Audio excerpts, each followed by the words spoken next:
जगत जीवन दासरथी जानकी देवी प्राणपति झीन पतनी अंगे शोभा झटके विद्यु प्राय आभा नीलेन्द्री जले पद्माखी निस्तारी जीवा नरे देखी टेकिले दुब करे दारू टाण पणरे भांगे मेरू।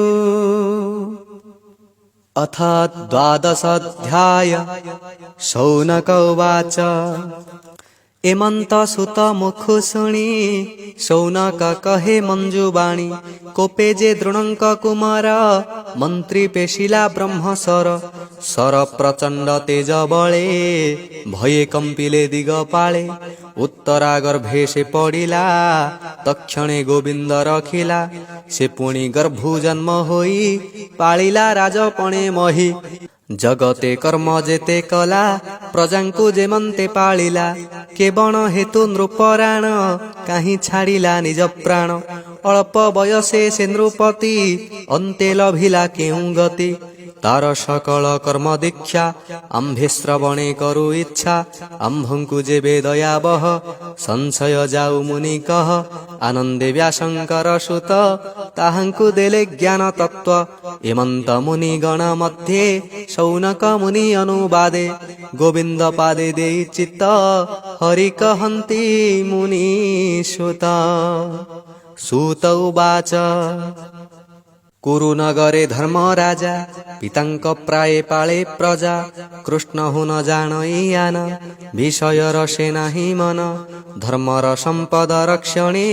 जे स्नेह पितृभ्रातृगणे प्रजा पालने महीपति धर्म हु नाही अन्य गति जम्बुद्वीपे जेते राजा सर्वे करन्ति पाद पूजा जार महिमा तिनि लोके घोषन्ति एक कुआरके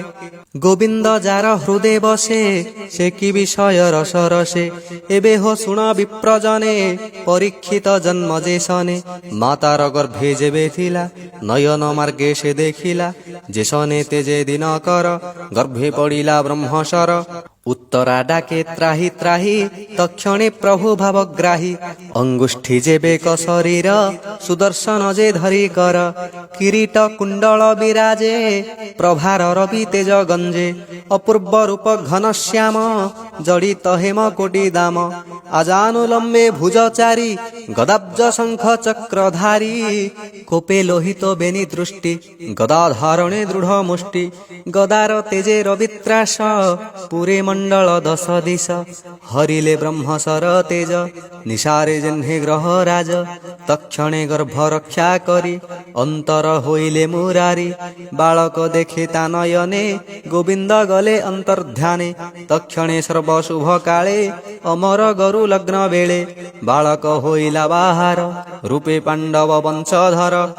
अति सुंदर विराजिला पुणी की पंडु प्रकाशिला देखी संतोष धर्म सुत संगते घेनी पुरोहित आनंदे मिली महाजने स्तुति जे मंगल वचने शुभई शंख नाद भेरी शुभे जातक कर्म करी सुवर्ण मही धेनु तुले अनेक ग्राम दान देले सुत मागध आदि लोके ए आसी मिलिले अनेके धर्मनंदन सुख चित्ते दक्षिणा देले पुरोहिते संतोषे बसी विप्रजन विचारी जातक लक्षण ग्रह नक्षत्र चिंती चित्ते कहन्ति राजार अग्रते ब्रह्मणा ऊचु ए अभिमन्युर कुमार पांडव वंशे कीर्तिकर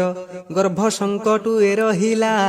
एहाकु विष्णु रक्षा कला सर्वलक्षणे संभूत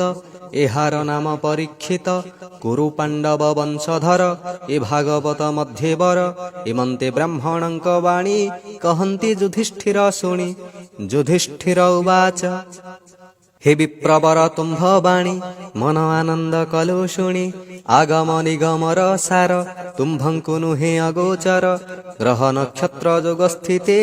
ଯାହା କହିଲେ ଶାସ୍ତ୍ର ମତେ ଏବଂ ଚଧର ସାଧୁ ପଦେ ପ୍ରଜା ପାଳିବେ ନିରାପଦେ ରାଜା ବଚନେ ବିପ୍ରଗଣ କହନ୍ତି ଜାତକ ଲକ୍ଷଣ।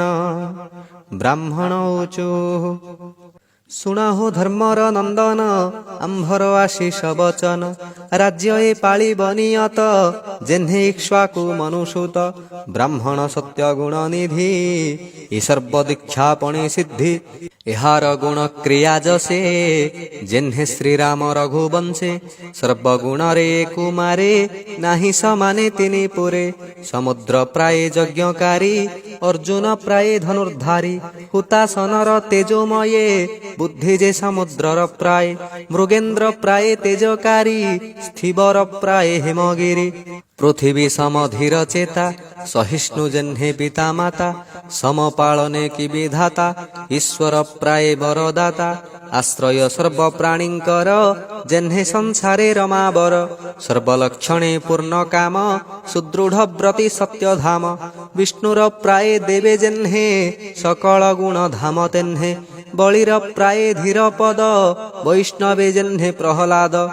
ସଂସାର ମଧ୍ୟେ ହବିର୍ଭାଗେ ଦେବଙ୍କୁ ଅଶ୍ୱମେଧ ଜାଗେ ରାଜ ଋଷିଙ୍କୁ ଯତ୍ନ କରି ଦୁଷ୍ଟ ସମୂହ ଦର୍ପ ହରି ଅବନି ଧର୍ମ ରକ୍ଷା ଅର୍ଥେ କଳିକୁ ବାନ୍ଧିବ ଅଗ୍ରତେ ବ୍ରାହ୍ମଣ ଶାପେ ମହାରୋଷେ ଏହାର ଅଳପ ବୟସେ ବ୍ରାହ୍ମଣ ବାକ୍ୟେ ହୋଇ କ୍ଷୀଣ ତକ୍ଷଣେ ହାଦେ ଦେବ ଆଣ ବ୍ରାହ୍ମଣ ଅଭିଶାପ ପାଇ ତକ୍ଷଣେ ସାଧୁ ସଙ୍ଗ ହୋଇ ଜାହ୍ନବୀ ତଟେ ଅନ୍ତର୍ଜଳେ ହରିଙ୍କ ଭକ୍ତ ଜନ ମିଳେ କୃଷ୍ଣ ମହିମା ଜନ ମୁଖେ ଶୁଣି ଛାଡ଼ିବ ପ୍ରାଣ ସୁଖେ ଗୋବିନ୍ଦ ଭୟ ଚରଣ ନିଶ୍ଚିନ୍ତେ ପଶିବ ଶରଣ ଏମନ୍ତେ ହରି ଭାବ ଘେନି କହନ୍ତି ସୁତ ମହାମୁନି ପୁଣି ସକଳ ମୁନି ଆଦି ଅନ୍ତରେ ଯେତେ ବେଦବାଦୀ ଏମନ୍ତ ଜାତ କର୍ମ କଲେ ବନ୍ଧୁ ବାନ୍ଧବ ବିପ୍ର ମିଳେ ରାଜାଙ୍କୁ କରି ଅନୁମାନ ବିପ୍ରେ ମିଳିଲେ ନିଜ ସ୍ଥାନ ଏମନ୍ତ ଜନ୍ମ ପରୀକ୍ଷିତ ଲୋକରେ ହୋଇଲା ବିଦିତ କର୍ମ ଆରାଧି ସର୍ବବାଣୀ ଯାହା କହିବେ ପରିମାଣୀ ଦିନକୁ ଦିନ ତେଜ ରାଶି ଶୁକ୍ଳ ପକ୍ଷରେ ଯେହ୍ନେ ଶଶୀ ଦିନକୁ ଦିନ ପିତୃଗଣେ ସ୍ନେହେ ପାଳନ୍ତି ଅନୁକ୍ଷଣେ ବାଳକ ଦେହେ ପରୀକ୍ଷିତ ସ୍ୱଭାବେ କୃଷ୍ଣର ଭକତ ସକଳ ଲୋକେ ପ୍ରୀତିଦାତା ସାଧୁ ସୁନ୍ଦର ଶୁଦ୍ଧ ଚେତା ଏବେ ହୋ ଶୁଣ ବିପ୍ରଗଣେ ଧର୍ମନନ୍ଦନ ତୁ ସମନେ ଜ୍ଞାତି ମରଣେ ଦ୍ରୋହ ଚିତ୍ତେ ସର୍ବକଳମସ ନାଶ ଅର୍ଥେ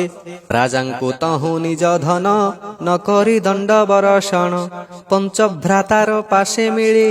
ବିପ୍ରଙ୍କୁ ଘେନି ବନମାଳି ଆଗମ ନିଗମ ଯେ ବିଧି